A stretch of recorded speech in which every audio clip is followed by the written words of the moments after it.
Excuse me. Okay, so what I want to do is talk about some of the reasons we have so many misconceptions. This is going to be as much psychological as anything else, and I would definitely value the input from you folks on these thoughts. So feel free to interject at any time. Okay, so I like cartoons, so this is a cartoon of a misconception the little girl has about making the earth lighter. Anyways, just for starters.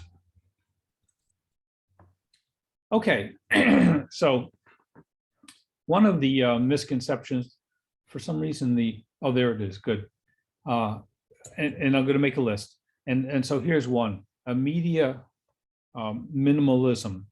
In other words, when we get information from the media, the media has to take the information and compact it into bite-sized pieces.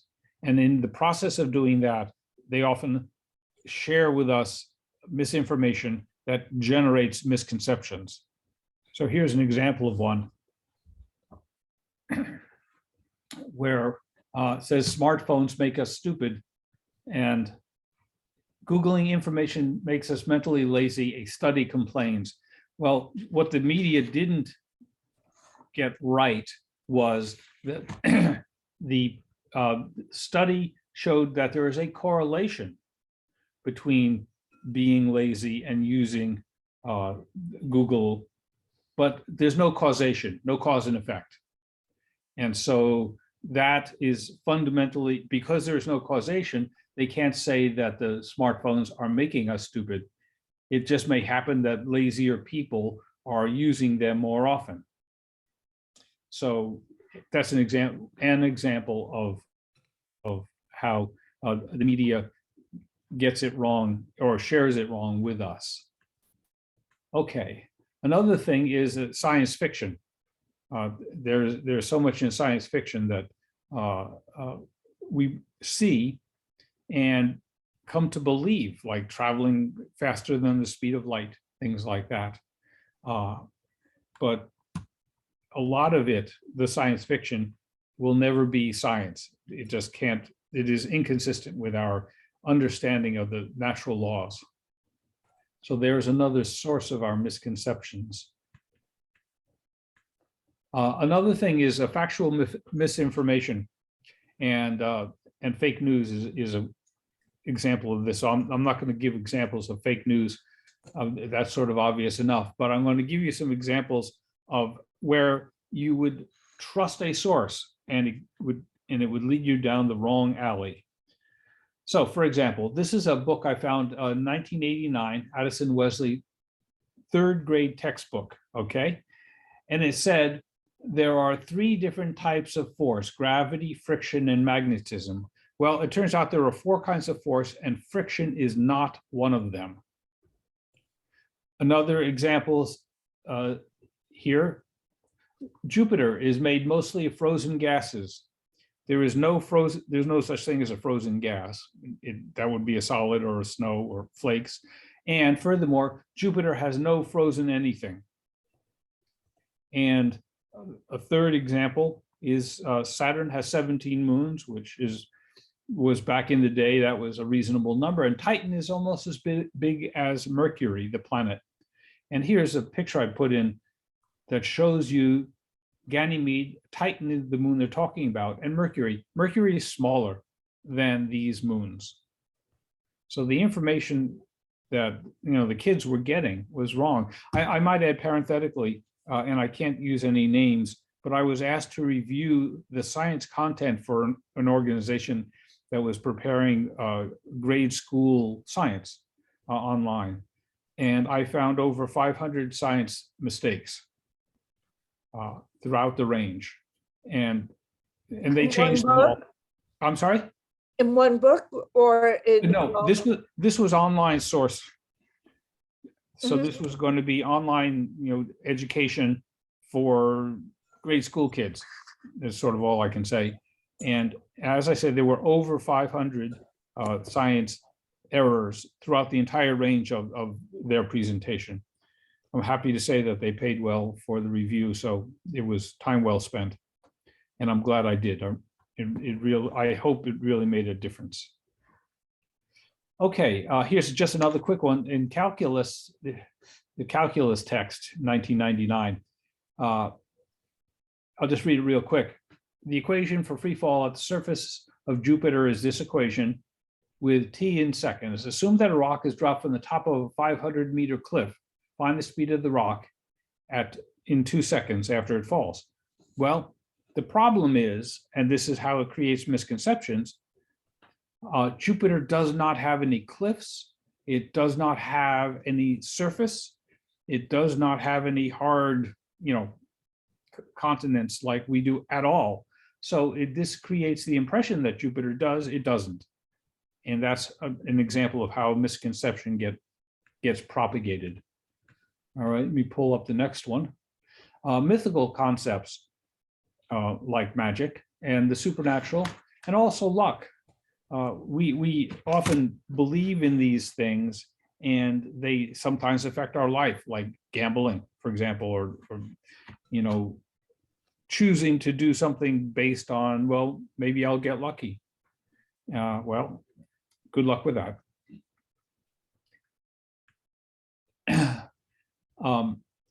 In this realm of mythical concepts,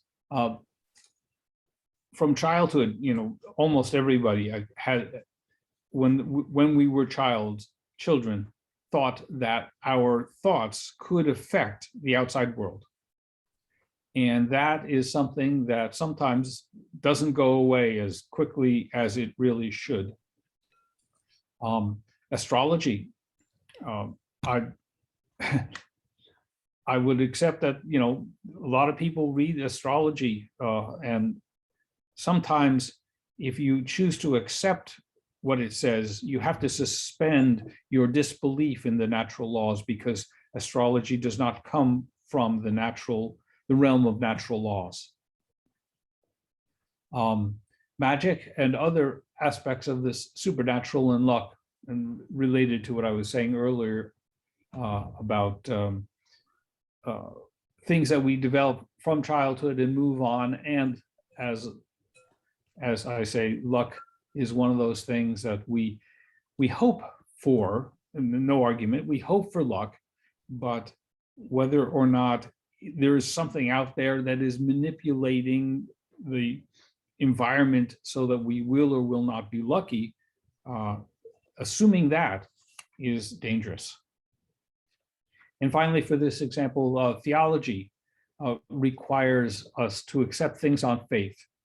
And most people who believe in a religion have to separate that religion from the activities of their everyday lives, especially if they are doing things that require fundamental background such as science. So that can often create conflicts. Here's another fun one. The way I see it, either the moon is at a nodal position and is near perigee, that's closest to Earth, where the moon position, while in the new moon position, i.e., while transiting between the Earth and Sun, or the gods are angry. So just a fun thing here. All right, language imprecision. That is sometimes a source of misconceptions. And let me give you some examples from astronomy. And if you have examples in your realms, I'd be absolutely delighted to hear them. But for example, the word revolution and rotation, those two words are often used to mean the same thing, but they don't.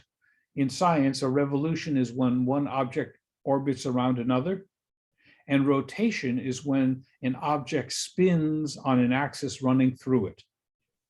The Earth is rotating on its axis and revolving around the sun, as an example. The solar system is the sun and everything that orbits it. And the galaxy is the billions or hundreds of billions of stars and other things that, for example, the Milky Way that we are part of are all orbiting together. So sometimes you'll hear people talk about solar system where they mean galaxy or vice versa. Mass and weight are often used interchangeably, but they're not. Weight is how much force you feel being pulled down by the earth. The mass is the amount of matter you have. The mass determines the weight, but the weight and mass, they're not the same. Shooting star is not a star at all, by the way. It's a piece of space debris falling through the atmosphere. And a black hole is not black. This is one by Sid Harris. It's a classic. And I might add parenthetically, but back in the day, maybe a decade ago or more, Sid sent me a letter, I think, and asked if there were any of his cartoons that he would like me to make for him for my books. And one of my biggest regrets is I never followed through asking him to do one. Well, be that as it may, he's very, very good at giving thoughtful presentations. Okay, what's next? Erroneous cosmology. We all create belief systems, and they come from many sources, of course. But based on our belief systems, we behave accordingly. We respond based on what we think is correct, what we think is how things work, and where things came from. Sorry for all these things.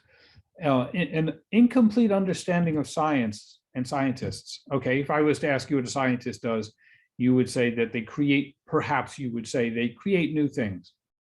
And well, that is not untrue, but many people believe that science proves things and also creates things.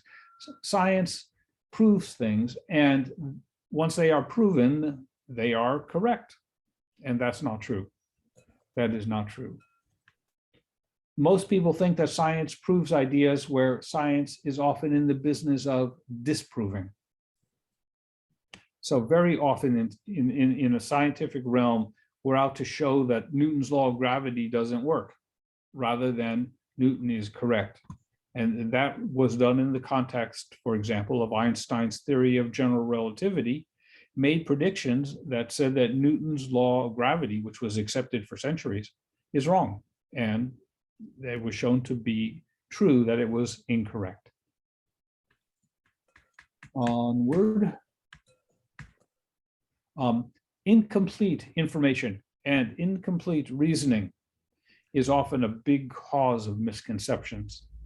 For example, we often do not have all the information necessary to evaluate something and come to the correct conclusion about it.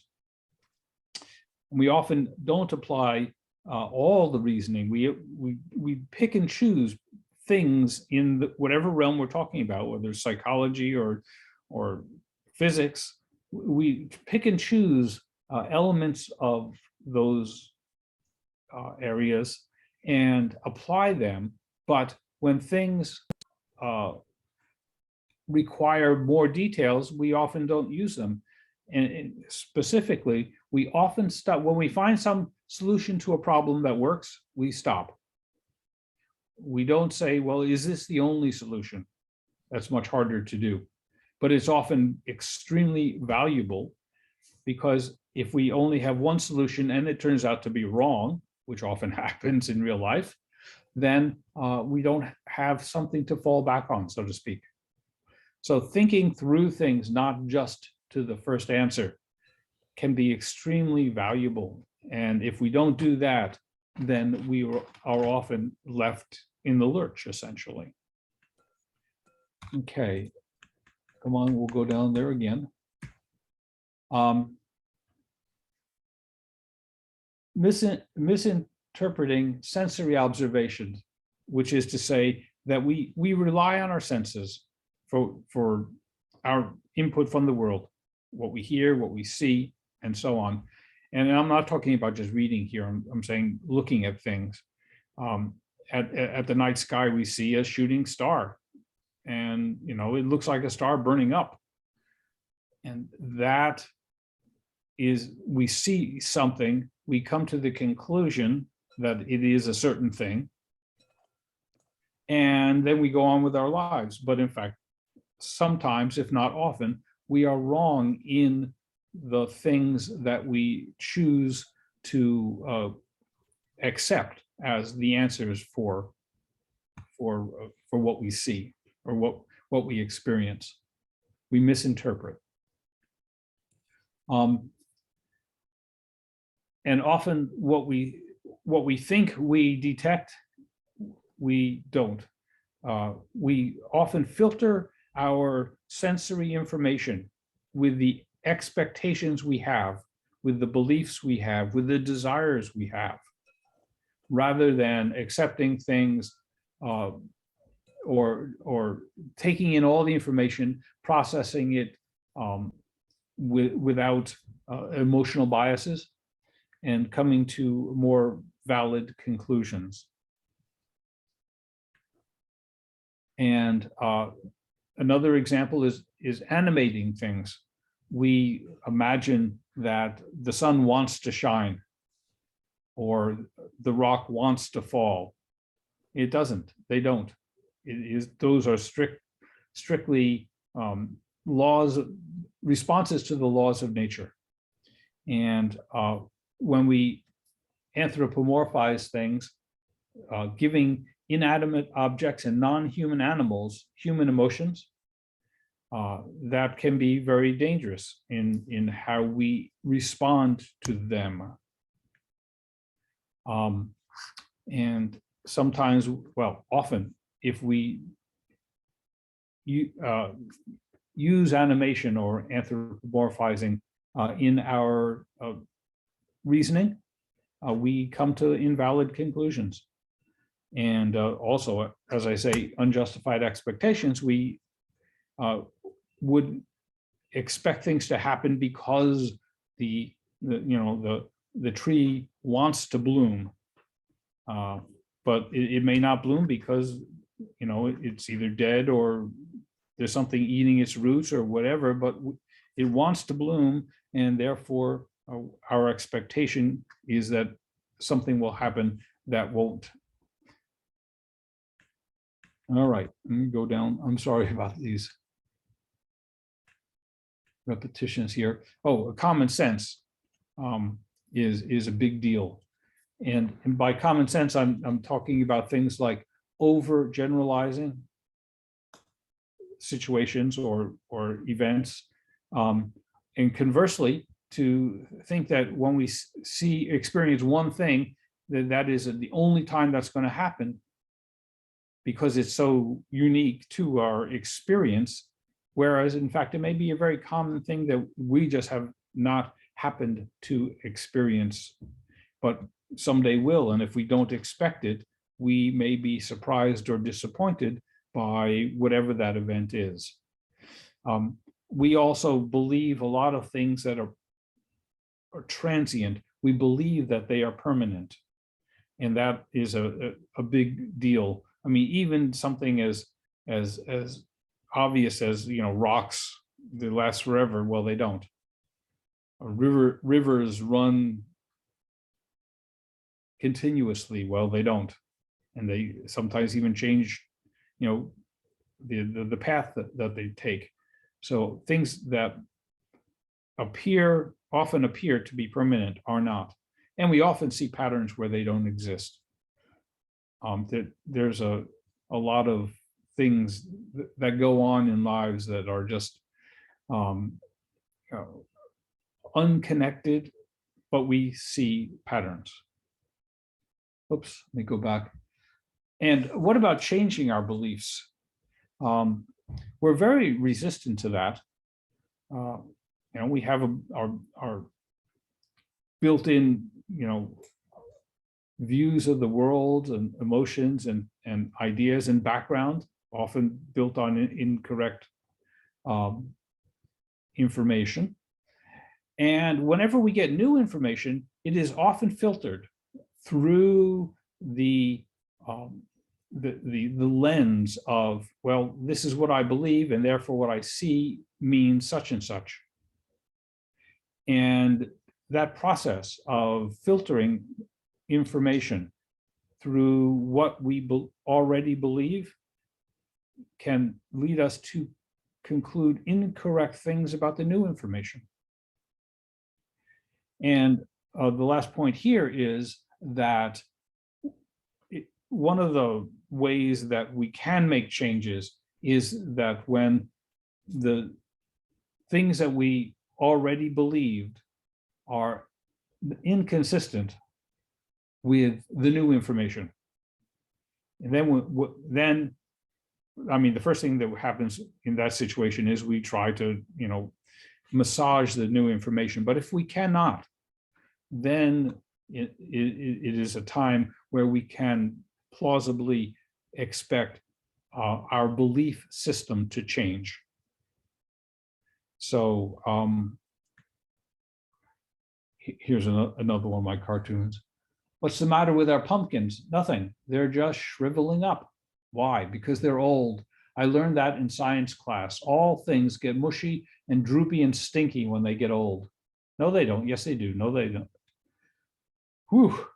I'm not as young as I used to be. Here's an experiment, a scientific experiment going on here. Mush, mush, sniff, sniff. Okay, tell me some more stuff you learned in science class. So when things are inconsistent with our beliefs, we can be forced to change. All right, and my belief is that if we want to change, or when people need to change, it's often very important to be metacognitive, to think about what we think, and to learn how the prior beliefs are inconsistent and why they are inconsistent. In other words, to not only think about the beliefs, but where they come from, and then use all the information we have to reconcile the new information and incorporate it and plausibly change our beliefs. And so I'll end here. Yeah, can you go back to the slide before real quick? The one right Absolutely. before? I just want to see this one. Okay, I think I have. Okay, great. You can go. Thank you. No, sure. Yeah, so anyways, I just wanted to acknowledge my friend Phil Sadler. He and I talked about this a lot way back in the day, in the 90s, when I was first working on it. And as I said last time, I have a book about this, Heavenly Errors. And it's interesting, speaking of editors, by the way, several of my books were named by my editor, and I didn't know about the name that was going to be used until after it was published, which is something that, just sort of blew me away. And some of the names, like this one, Heavenly Errors, the people sometimes think it's related to theology. And Heavenly Errors is a conflict right there. How can anything in heaven be wrong? So that was one of the examples. And another one is the Traveler's Guide to Space is another book I wrote. And that title, like I said,